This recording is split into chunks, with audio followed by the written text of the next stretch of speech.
Amém? Quero que você abra sua Bíblia no Salmo de número 133. Eu sei que a maioria das pessoas conhece, a maioria dos irmãos conhecem ele de cor.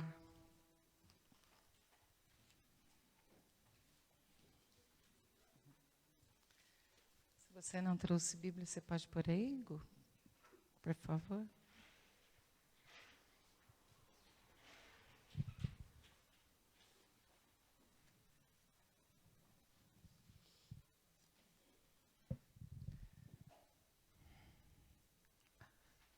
Como é bom e agradável quando os irmãos convivem em união.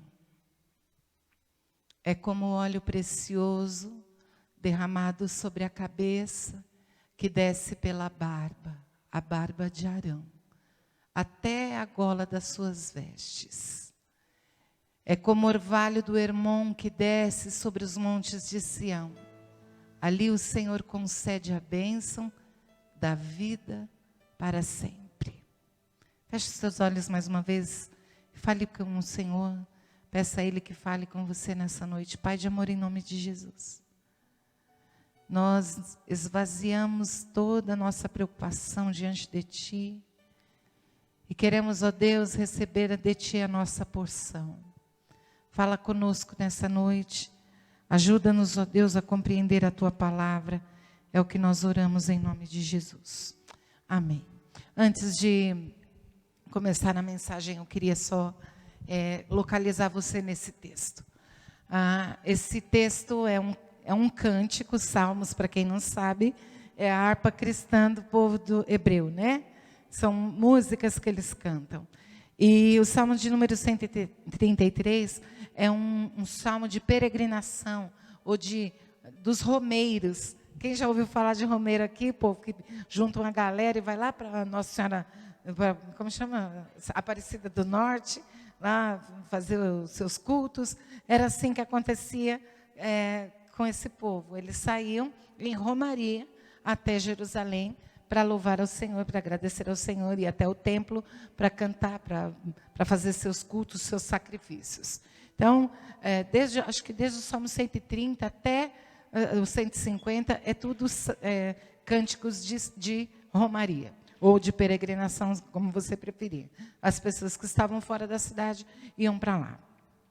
Esse salmo fala como é agradável quando os irmãos convivem em união, e aí ele vai declarando algumas coisas que para nós talvez não faça muito sentido, porque nós somos outro povo. O que tem a ver a barba, o que tem a ver o óleo, o que tem a ver, né, com a nossa vida hoje?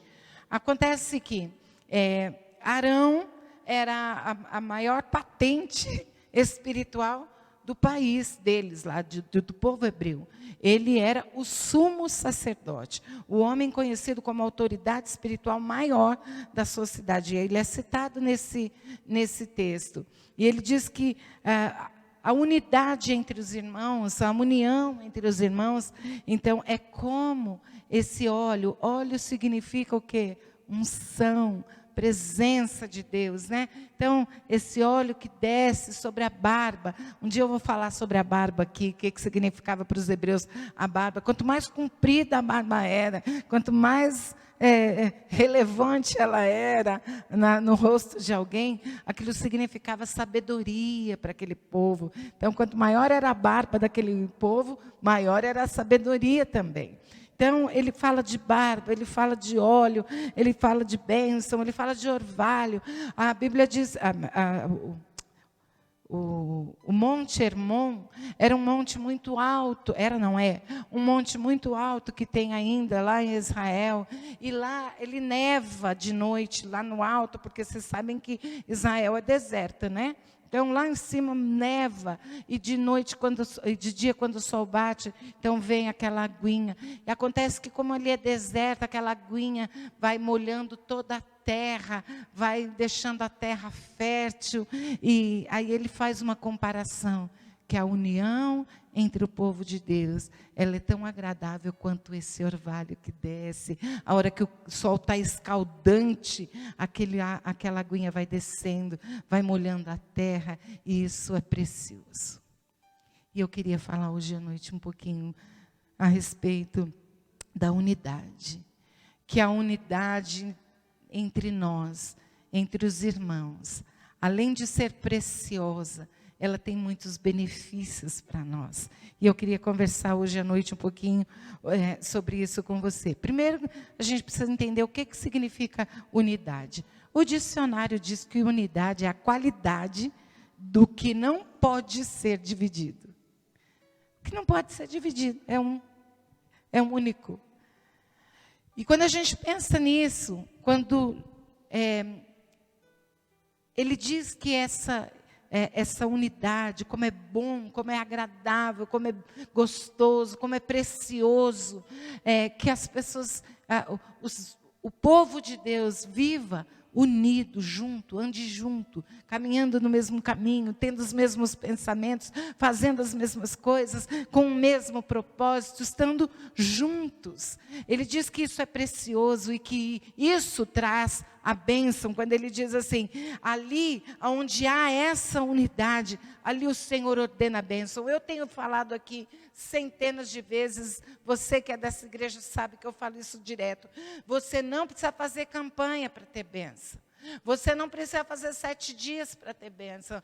7 dias na igreja, 13 semanas, não sei quantos meses. Esses dias eu vi uma igreja que fazia o milagre urgente, mas era 13 semanas. Eu falei, que urgência é essa? Que tem que esperar 13 semanas para a bênção chegar, né? Então, não é tão urgente assim esse milagre. 13 semanas dá o quê? 3 meses e mais uma semana, né?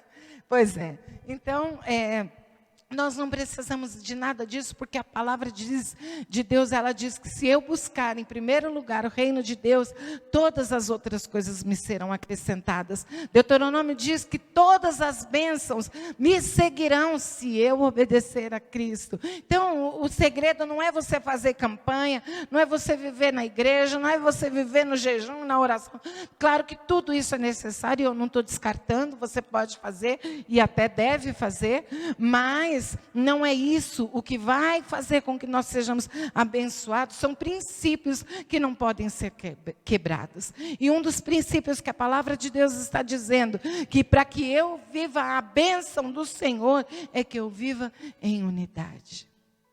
Não existe um lar, por exemplo, que possa ser abençoado se não houver unidade entre o casal, entre os pais e filhos.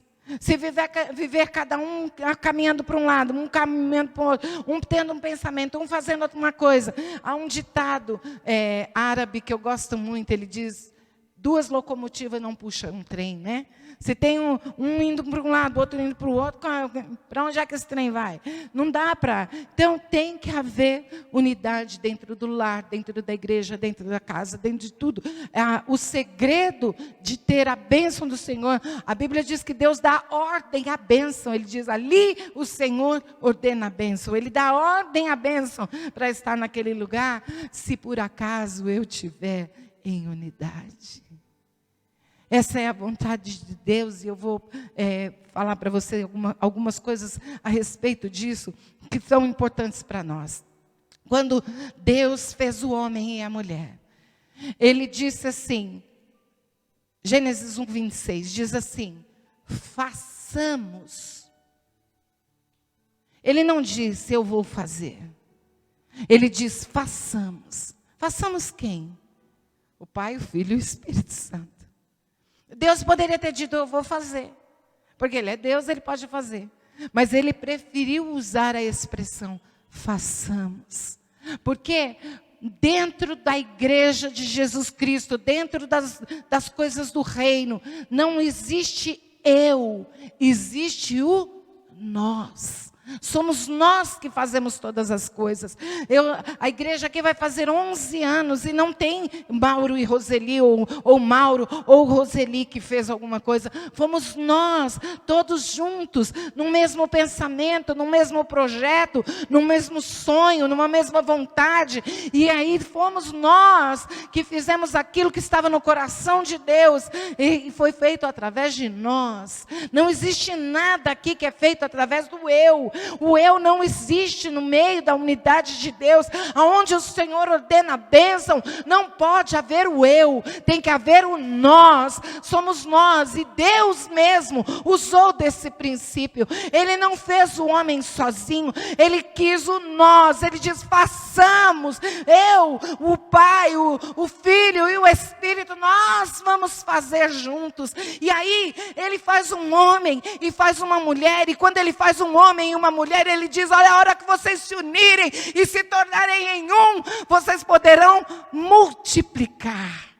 Só pode ter filho um homem e uma mulher. Pode querer casar homem com homem, pode querer casar mulher com mulher, mas filhos vocês vão precisar. Eles precisarão de um óvulo de uma mulher, do esperma de um homem. Não é possível a reprodução se não houver unidade. Enquanto não há unidade, não há reprodução. E Deus mesmo diz: façamos. E Ele deu a mim e a você a mesma capacidade de fazer que Ele tinha quando nós nos unimos. Quando une um homem e uma mulher, Ele dá para nós a capacidade de reproduzir assim como Ele fez.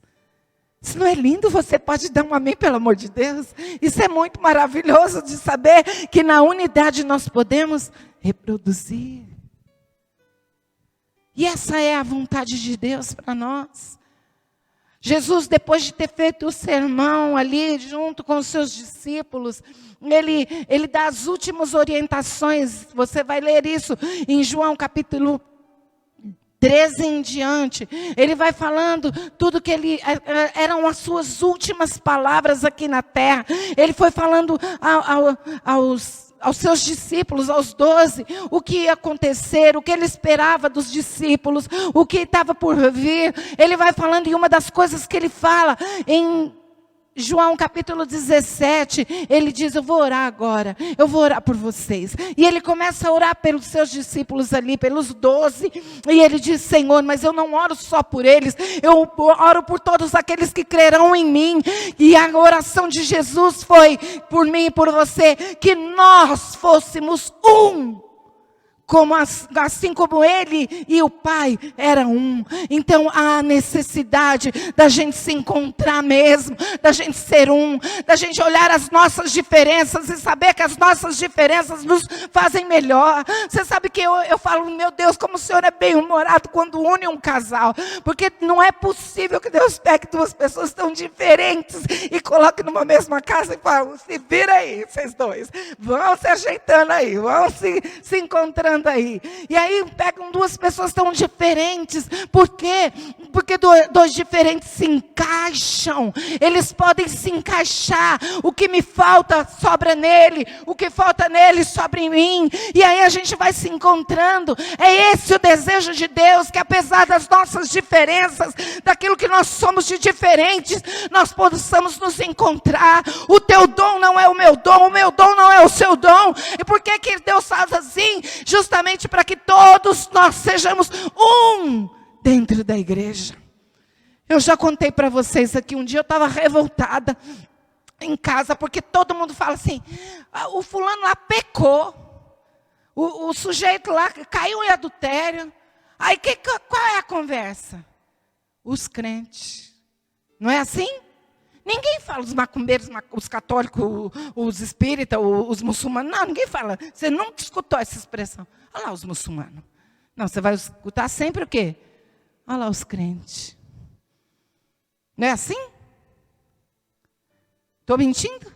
Aí um dia eu estava muito revoltada em casa. Falei: Senhor, eu acho injusto. O fulano lá fez e a gente que paga a conta, né? O fulano apronta, a gente que paga a conta. Que crente é ladrão porque tem um pastor que usurpou a igreja. O que crente é não sei o quê porque o fulano fez isso. E Deus me deu uma chamada. Deus falou para mim: eles estão corretos, você que está errada. Eu disse: como assim, Espírito Santo, que é isso? Porque em nenhum outro lugar nós somos corpo. Só é corpo quem está ligado em Cristo. Então se eu machuco o meu dedo, o meu corpo inteiro tem que sentir sim. Foi isso que Deus disse para mim. E eu quero dizer nessa noite que nós somos um corpo. Nós somos um corpo, não dá para eu dizer para o meu braço, vai braço. E eu fico aqui te esperando, não. Se saiu do braço, apodrece. Se o braço sair do corpo, vai apodrecer. Não dou 3 horas para não funcionar mais nada. Dá gangrena, vai estragar, vai ficar podre aquele pedaço. Nós somos um corpo. E nós precisamos andar juntos. E essa foi a oração de Jesus. Nas suas últimas palavras aqui, antes da crucificação. Foi: Senhor, Pai, eu oro. Não só por esses 12, mas eu oro por todos aqueles que virão a crer em mim. Que eles sejam um, como eu e o Pai somos um. E o que acontece, queridos, hoje, é que nós não temos visto a unidade da igreja tão forte assim. Talvez seja por isso que nós não estejamos fazendo aquilo que Deus mandou que nós fizéssemos. Talvez seja por isso que nós não estejamos reproduzindo como Deus quer que nós reproduzamos. É porque nos falta unidade. Apesar das nossas diferenças, nós precisamos entender que Deus nos uniu. E que as nossas diferenças, elas não são para nos afastar, para nos separar. Não, elas são para nos encaixar. Eu sou péssima, eu já disse aqui para vocês, em trabalho manual. Mandar cortar um papel, eu corto torto. Não adianta, eu já tentei. Não adianta, até quero, acho bonito. Um dia eu cismei que eu ia fazer biscuit. Vocês viram que a minha família riu, né? Pois é, imagina o que deu no biscuit. Não é um dom que eu tenho. Não tenho dom com trabalho manual. Eu comprei um negocinho assim para fazer um... Não, peraí. Eu comprei sabe como chama? Aquele esteirinha de plástico para fazer alguns, para pôr na mesa, joguinho americano. Obrigada. Alguém que... Espírito Santo, obrigada. Eu me revelar a palavra. E aí eu falei, eu vou cortar esse negócio. Aí a hora que eu juntei lá para cortar, eu falei, melhor não. Cadê o marido? Marido, por favor. O marido leva mais jeito que eu. Porque eu tenho certeza que eu ia perder o negócio que eu tinha comprado. Porque para cortar um papel, eu corto torto. Mas aí Deus levanta outras pessoas tão boas nisso do nosso lado. E é isso que faz a beleza de ser um corpo. É saber que aquilo que eu não tenho, o outro tem. Aquilo que eu tenho, Deus não deu para o outro. E aí a gente lembra que os dons não são para nós, né? O dom é para o outro. O anel não está no dedo, mas não é para o dedo, é para os olhos. A gente sempre diz isso aqui na igreja. Aquilo que eu tenho não é para mim, é para você, é para te servir. E quando a gente entender isso, queridos, nós vamos receber, assim como Deus nos deu o poder da reprodução, Ele vai dar também para nós o poder da reprodução. Ele vai dar também para nós aquilo que nós queremos tanto, que é a presença de Deus. Quando Ele diz assim, ó, é como óleo precioso derramado sobre a cabeça que desce pela barba, a barba de Arão, até a gola das suas vestes. É como o orvalho do Hermon, quando desce sobre as montanhas, que ali ele traz a frutificação, ele traz a bênção do Senhor. Sabe o que a palavra de Deus diz? Que aonde tiver ou reunidos, Ele se faz presente. Por que não é um só? Por que não é um só? Porque em mim Ele já habita. Ele está em mim, o Espírito Santo habita em mim. Mas para que Ele manifeste a presença dEle, a Bíblia diz que Ele quer 2 ou 3. É a unidade. É o estar junto.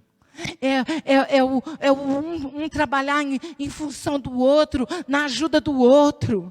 A Bíblia diz que nós precisamos ser suporte. Eu li aquele versículo, suportai-vos uns aos outros. Eu falei, tem que aguentar mesmo. Até um dia que eu fui estudar aquele versículo. Aquele suporte não é suportar no sentido de aguentar. É de dar suporte. É isso que é a igreja. E a Bíblia está nos chamando, nos convocando de Gênesis a Apocalipse, para que nós sejamos um.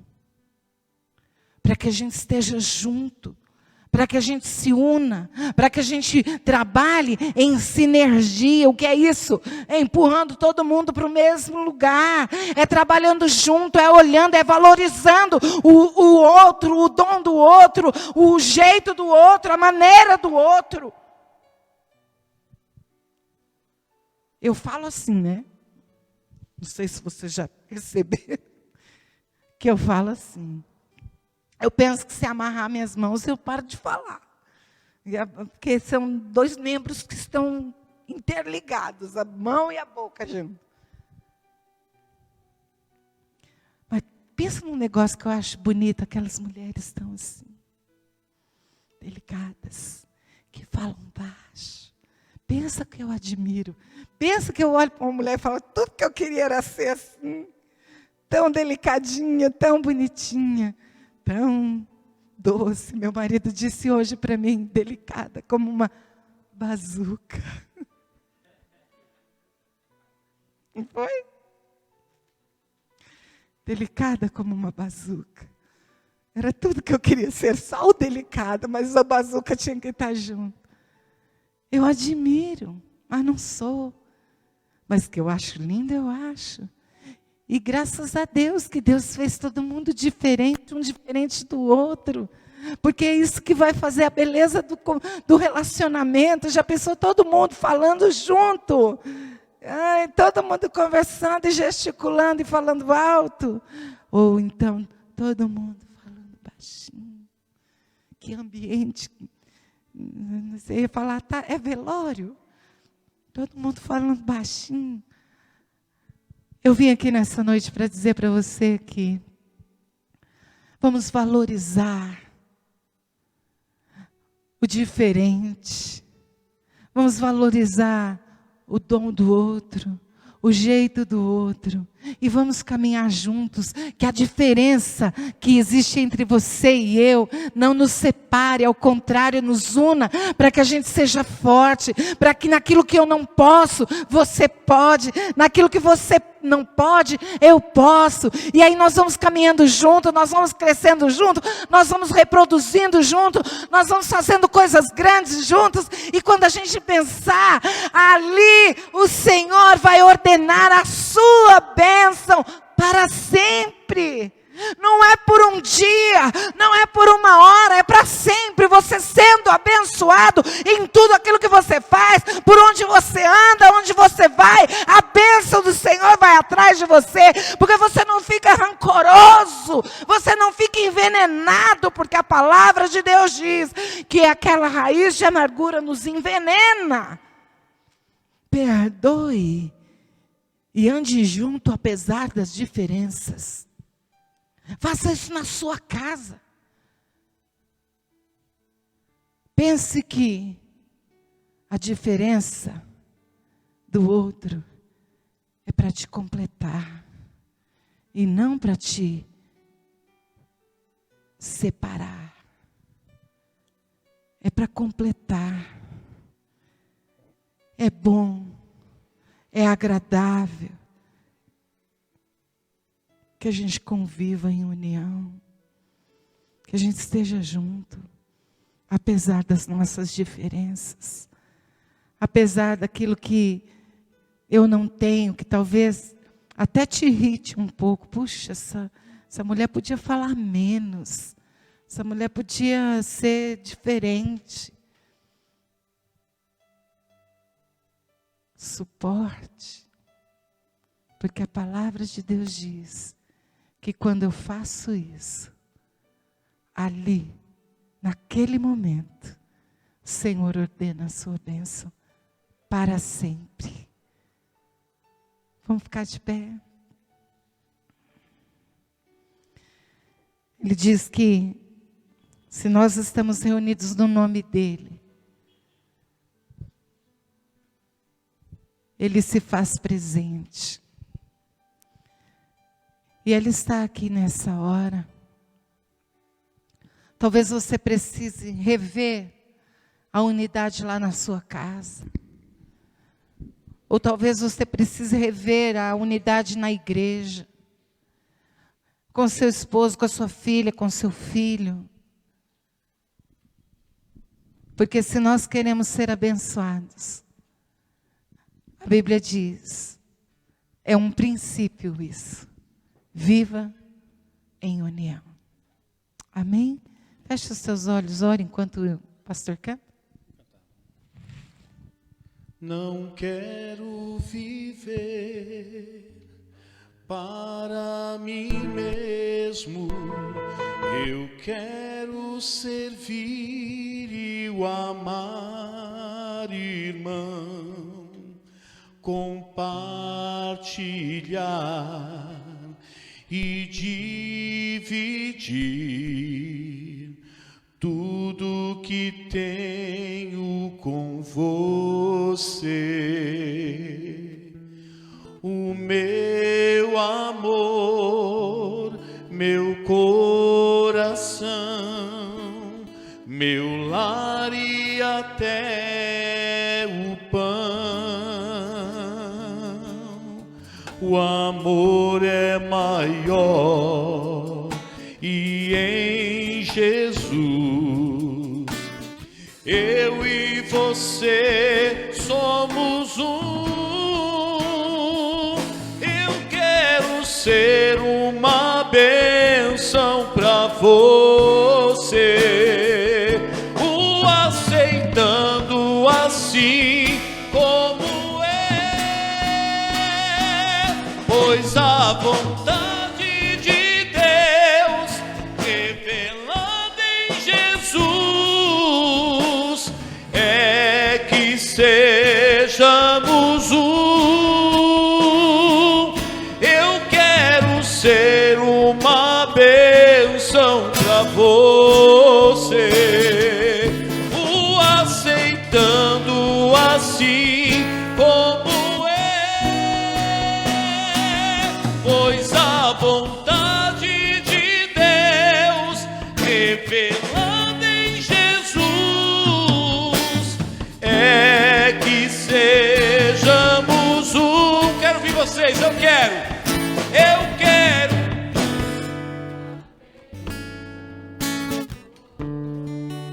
em compromisso. Todos juntos, e o amor?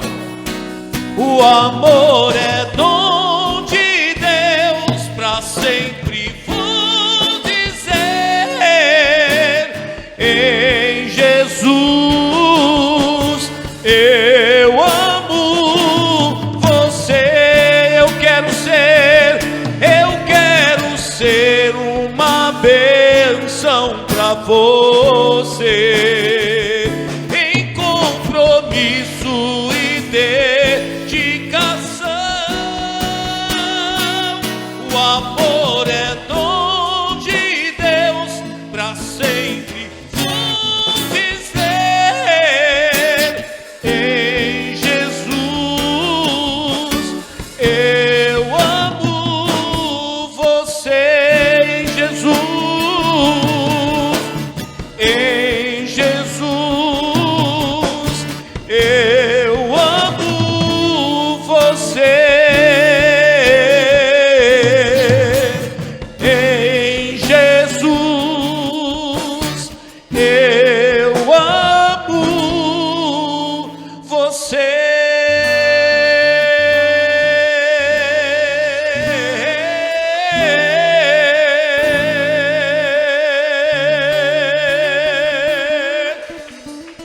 Que o amor de Deus, que a graça do nosso Senhor e Salvador Jesus Cristo, a doce consolação do Espírito Santo de Deus esteja conosco e também permaneça conosco desde agora e para todos sempre.